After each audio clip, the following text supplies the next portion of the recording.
chào các bạn. Hôm nay mình sẽ chia sẻ cách làm món bò lúc lắc. Món bò lúc lắc là một cái món rất quen thuộc đối với người Việt Nam. Tuy nhiên, món bò lúc lắc thực tế là xuất phát từ Pháp. Và hôm nay thì mình sẽ cố gắng chia sẻ em một cái cách mà mình thích nhất cùng với cả rượu vang đỏ. Thịt bò mình sẽ cắt ra thành những miếng vuông nhỏ tầm khoảng 1,5 cm. Sau đó mình sẽ ướp cùng với lại cả tỏi giã nhỏ, tiêu, chút muối và dầu hào.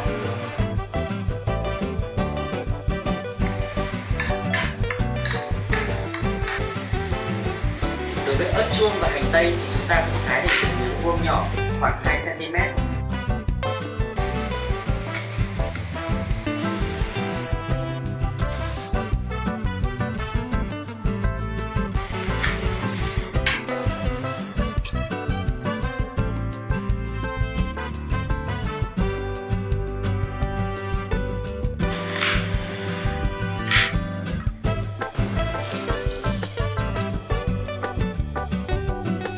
Bây giờ mình sẽ tiến hành xào thịt bò.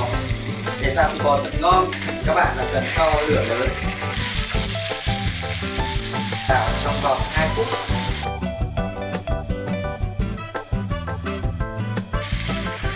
Sau khi đảo thịt bò, chúng ta cho một chút rượu vang vào.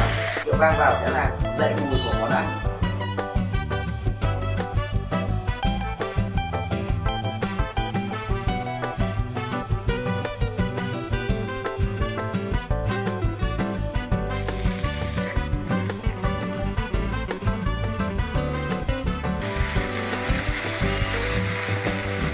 Sau khi ớt chuông và hành tây gần chín, chúng ta cho thịt bò vào xào lại.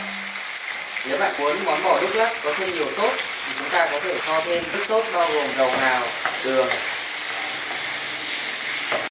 Trước khi cho ra đĩa thì chúng ta có thể là trang trí đĩa với một ít rau.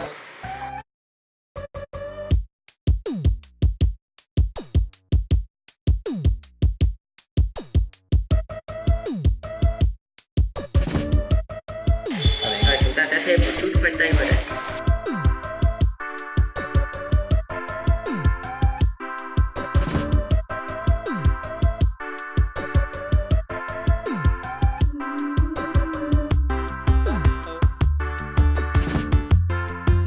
Vậy là mình đã hoàn thành xong món bò lúc lắc ăn kèm với khoai tây.